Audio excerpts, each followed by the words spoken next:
Hi ಎಲ್ರಿಗೂ ನಮಸ್ಕಾರ. Welcome back to Deepa's ಕನಸು ಯೂಟ್ಯೂಬ್ ಚಾನೆಲ್. ನಾನು ನಿಮ್ಮ ದೀಪ.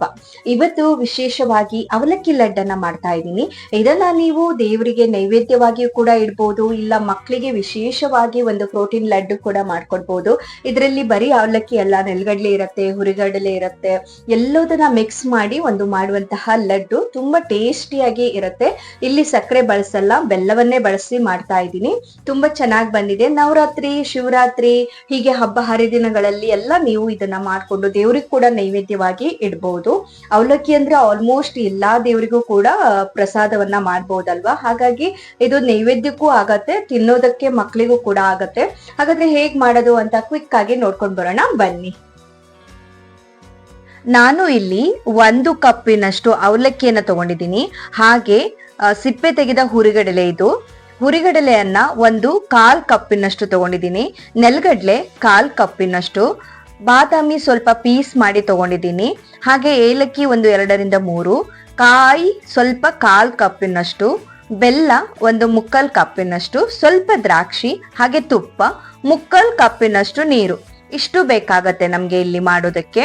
ಇದನ್ನೆಲ್ಲ ಇವಾಗ ನಾನು ರೆಡಿ ಇಟ್ಕೊಂಡಿದ್ದೀನಿ. ಇವಾಗ ಹೇಗ್ ಮಾಡೋದು ಅಂತ ನೋಡೋಣ. ಒಂದ್ ಫ್ಯಾನ್ ತಗೊಳ್ಳೋಣ. ಸ್ವಲ್ಪ ನೆಲಗಡ್ಲೆಯನ್ನ ಹಾಕೊಂಡು ಅದನ್ನ ಹುರ್ಕೋಬೇಕು. ಇದು ನಾವು ಸಿಪ್ಪೆ ತೆಗೆಯೋದಕ್ಕೋಸ್ಕರ ಹುರ್ಕೋಬೇಕು. ಸ್ವಲ್ಪ ಲೈಟ್ ಆಗಿ ಬಿಸಿ ಆದ್ರೆ ಸಿಪ್ಪೆ ಈಸಿಯಾಗಿ ಬರುತ್ತೆ. ನೋಡಿ, ಇವಾಗ ನೀವು ಸಿಪ್ಪೆ ತೆಗ್ದಾಗಿದೆ ನೆಲಗಡ್ಲೆದು. ಇವಾಗ ನಾವು ಇದನ್ನ 1 ನಿಮಿಷ ಹಾಗೇನೆ ಹುರ್ಕೋಬೇಕು. ಸಿಪ್ಪೆ ತೆಗ್ದ ಆದ್ಮೇಲೆ ಸ್ವಲ್ಪ ಹುರ್ಕೊಳ್ಳಿ. ಇದಕ್ಕೆ ಇವಾಗ ನೀವು ಹುರುಗಡಲೆಯನ್ನ ಸೇರಿಸ್ಕೊಳ್ಳಿ. ಇಲ್ಲಿ 1/4 ಕಪ್ಪಿನಷ್ಟು ಹುರುಗಡಲೆಯನ್ನ ಸೇರಿಸ್ಕೊಂಡು 1 ನಿಮಿಷ ಫ್ರೈ ಮಾಡ್ಕೊಳ್ಳಿ. ಇವಾಗ ನೀವು 1 ಕಪ್ ಅವಲಕ್ಕಿಯನ್ನ ಕೂಡ ಇವಾಗ ಇಲ್ಲಿ ಸೇರಿಸ್ಕೊಳ್ಳಿ. ಇದನ್ನೆಲ್ಲವನ್ನ ಸೇರಿಸ್ಕೊಂಡು ನೀವು ಚೆನ್ನಾಗಿ ಹುರ್ಕೋಬೇಕು. ಕಡಿಮೆ ಹುರಿಯಲ್ಲೇ ನೀವು ಇದನ್ನ ಮಾಡ್ಕೋಬೇಕಾಗತ್ತೆ. ಚೆನ್ನಾಗಿ ಹುರಿಬೇಕು.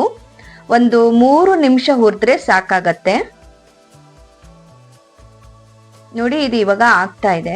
ಇಷ್ಟ ಆದ್ರೆ ಸಾಕು. ಇವಾಗ ನಾನು ಇಲ್ಲಿ ಒಂದು ಪಾತ್ರೆಯನ್ನ ತಗೊಂಡಿದ್ದೀನಿ. ಅದರಲ್ಲಿ 3/4 ಕಪ್ಪಿನಷ್ಟು ನೀರನ್ನ ತಗೊಂಡು ಬಿಸಿ ಮಾಡ್ಬೇಕು. ಇವಾಗ ಬಿಸಿ ಆಗಿದೆ. ಇಲ್ಲಿ 3/4 ಕಪ್ಪಿನಷ್ಟು ಬೆಲ್ಲವನ್ನ ಹಾಕಿ ಬೆಲ್ಲದ ಪಾಕವನ್ನ ನಾವು ಇಲ್ಲಿ ಮಾಡ್ಕೋಬೇಕು. ನೋಡಿ, ಸ್ವಲ್ಪ ಬೆಲ್ಲ ಮೆಲ್ಟ್ ಆದ್ರೆ ಸಾಕು. ಇವಾಗ ಆಗಿದೆ. ಇಷ್ಟ ಆದ್ರೆ ಸಾಕು. ಇವಾಗ ನಾವು ಮಿಕ್ಸಿ ಜಾರ್ ತಗೊಂಡು ಈ ಹುರಿದ ಎಲ್ಲ ಮಸಾಲೆನ ಅಲ್ಲಿ ಹಾಕೋಬೇಕು. ಹುರಿದ ಕಾಳುಗಳೆಲ್ಲನ ನೋಡಿ, ಇದನ್ನೆಲ್ಲ ಹಾಕೊಂಡು ನಾವಿಲ್ಲಿ ಮಿಕ್ಸಿಯನ್ನ ಪೌಡರ್ ಮಾಡ್ಕೋಬೇಕು. ಮಿಕ್ಸಿಯಲ್ಲಿ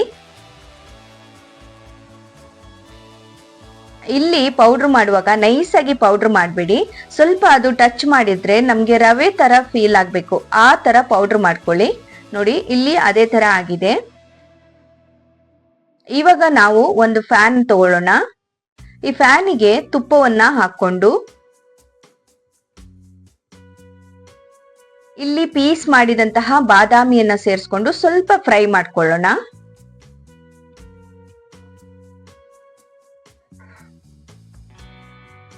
ಬಾದಾಮಿ ಪೀಸ್ ಮಾಡಿದಂತಹ ತಗೊಂಡು ಸ್ವಲ್ಪ ಫ್ರೈ ಆಗ್ಬೇಕು. ಅದು ತುಪ್ಪದಲ್ಲಿ ಸ್ವಲ್ಪ ಹುರ್ಕೋಬೇಕು ನಾವು. ಇವಾಗ ಇಲ್ಲಿ ದ್ರಾಕ್ಷಿನ ತಗೊಳ್ಳೋಣ. ದ್ರಾಕ್ಷಿಯನ್ನು ಕೂಡ ತುಪ್ಪದಲ್ಲಿ ಸ್ವಲ್ಪ ಹುರ್ಕೊಳ್ಳೋಣ. ಸ್ವಲ್ಪ ಫ್ರೈ ಆದ್ರೆ ಆಯ್ತು. ಇಷ್ಟ ಆದ್ರೆ ಸಾಕು. ಇವಾಗ ಫ್ಯಾನ್ ಅಲ್ಲಿ ನಾವು ಆವಾಗ್ಲೇ ಮಾಡಿಟ್ಕೊಂಡಂತಹ ಬೆಲ್ಲದ ಪಾನಕವನ್ನ ಇಲ್ಲಿ ಸೇರಿಸ್ಕೋಬೇಕು.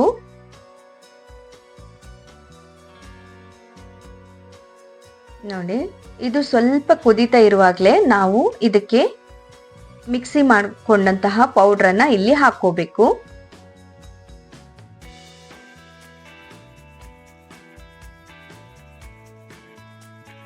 ಅದ್ರ ಜೊತೆಗೆ ನಾವು ತುರಿದ ಕಾಯಿಯನ್ನ ಇಟ್ಕೊಂಡಿದೀವಲ್ವಾ, ಅದನ್ನು ಕೂಡ ನಾವಿಲ್ಲಿ ಸೇರಿಸ್ಕೋಬೇಕು. 1/4 ಕಪ್ಪಿನಷ್ಟು ಕಾಯಿ ತುರಿ, ಅದನ್ನು ಕೂಡ ಇಲ್ಲಿ ಸೇರಿಸ್ಕೊಳ್ಳಿ. ಆಮೇಲೆ 1 ಟೀ ಸ್ಪೂನ್ ಅಷ್ಟು ಏಲಕ್ಕಿ ಪೌಡ್ರ್ ಅನ್ನ ತಗೊಂಡಿದ್ದೀನಿ.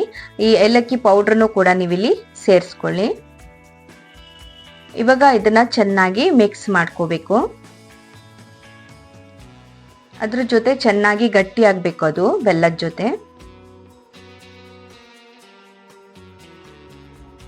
ಈ ತರ ಆಗ್ತಾ ಇದೆ ನೋಡಿ.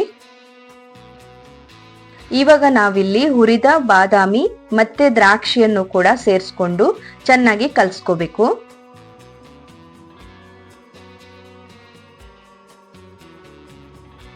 ತಳ ಬಿಡ್ತಾ ಇದೆಯಲ್ಲ, ಆ ರೀತಿ ನಾವು ಮಿಕ್ಸ್ ಮಾಡ್ಕೋಬೇಕು. ಇಲ್ಲಿ ನೋಡಿ ತಳ ಬಿಡ್ತಾ ಇದೆ. ಇವಾಗ ಇಷ್ಟು ಆಗಿದೆ. ಇಲ್ಲಿ ನಾವು 1 ಟೀ ಸ್ಪೂನ್ ಅಷ್ಟು ತುಪ್ಪವನ್ನ ಸೇರಿಸ್ಕೋಬೇಕು. ಮತ್ತೆ ಅದನ್ನ ಸ್ವಲ್ಪ ಮಿಕ್ಸ್ ಮಾಡ್ಕೋಬೇಕು. ಚೆನ್ನಾಗಿ ಮಿಕ್ಸ್ ಮಾಡ್ಕೊಳ್ಳಿ ಇದೇ ತರ.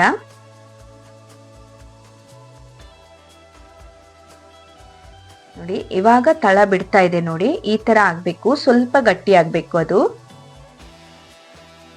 ಇಷ್ಟ ಆದ್ರೆ ಆಯ್ತು. ಇವಾಗ ನಾವು ಇದನ್ನ ಒಂದು ಪ್ಲೇಟಿಗೆ ಹಾಕೊಳ್ಳೋಣ. ಪ್ಲೇಟಿಗೆ ಹಾಕೊಂಡು ಸ್ವಲ್ಪ ತಣ್ಣದ ಮೇಲೆ ಅದನ್ನ ಉಂಡೆ ತರ ಮಾಡಿ ಕಟ್ಬೇಕು ನಾವು ಇವಾಗ. ಇಲ್ಲಿ ನೋಡಿ ತುಂಬಾ ಈಸಿಯಾಗಿ ಬರುತ್ತೆ. ಈ ತರ ಮಾಡಿ ಕಟ್ಕೊಳ್ಳಿ. ಕೈಗೇನು ಅಂಟಲ್ಲ, ಯಾಕಂದ್ರೆ ಲಾಸ್ಟ್ ಅಲ್ಲಿ ನಾವು ತುಪ್ಪ ಸೇರಿಸಿದೀವಲ್ವಾ, ಚೆನ್ನಾಗಿ ಬರುತ್ತೆ ಕಟ್ಟೋದಕ್ಕೆ. ಇದು ಅತಿ ಗಟ್ಟಿಯಾಗಿಯೂ ಇಲ್ಲ, ತುಂಬಾ ಮೆದುವಾಗಿಯೂ ಇಲ್ಲ, ಹದ ಬಂದಿದೆ, ಮೀಡಿಯಂ ಆಗಿಯೇ ಇದೆ ನೋಡಿ. ಈ ತರ ಮಾಡಿ ಉಂಡೆ ಎಲ್ಲೋದನ್ನ ಉಂಡೆ ಮಾಡಿ ಇಟ್ಕೊಳ್ಳಿ. ತುಂಬಾ ಟೇಸ್ಟಿಯಾಗಿ ಬರುತ್ತೆ. ಇದನ್ನ ನೀವು ನೈವೇದ್ಯಕ್ಕೂ ಇಡಬಹುದು, ಇಲ್ಲ ಮಕ್ಕಳಿಗೂ ಕೂಡ ಮಾಡಿ ಕೊಡ್ಬಹುದು. ತುಂಬಾ ಹೆಲ್ದಿ ಮತ್ತೆ ತುಂಬಾ ಚೆನ್ನಾಗಿ ಬರುತ್ತೆ ಇದು ಕೂಡ. ನೋಡಿ ಇವಾಗ ರೆಡಿ ಆಗಿದೆ ಅವಲಕ್ಕಿ ಉಂಡೆ.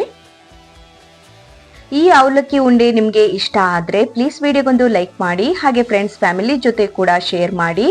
ನೀವು ಮಾಡಿದ್ಮೇಲೆ ನಿಮ್ಗೆ ಹೇಗ್ ಬಂತು ಅಂತ ನನಗೆ ಕಮೆಂಟ್ ಮೂಲಕ ತಿಳಿಸಿ. ಇನ್ನೂ ಚಾನಲ್ ಸಬ್ಸ್ಕ್ರೈಬ್ ಆಗದೆ ನೋಡ್ತಾ ಇದ್ರೆ ಪ್ಲೀಸ್ ಚಾನಲ್ನ ಸಬ್ಸ್ಕ್ರೈಬ್ ಮಾಡ್ಕೊಳ್ಳಿ. ಹಾಗೆ ಪಕ್ಕದಲ್ಲಿರುವ ಬೆಲ್ ಐಕನ್ ಪ್ರೆಸ್ ಮಾಡಿ ಆಲ್ ಅಂತ ಕ್ಲಿಕ್ ಮಾಡಿದ್ರೆ ನಾನು ಹಾಕುವ ಎಲ್ಲಾ ವಿಡಿಯೋಸ್ ಸಹ ನಿಮ್ಗೆ ಸಿಗತ್ತೆ. ಧನ್ಯವಾದಗಳು.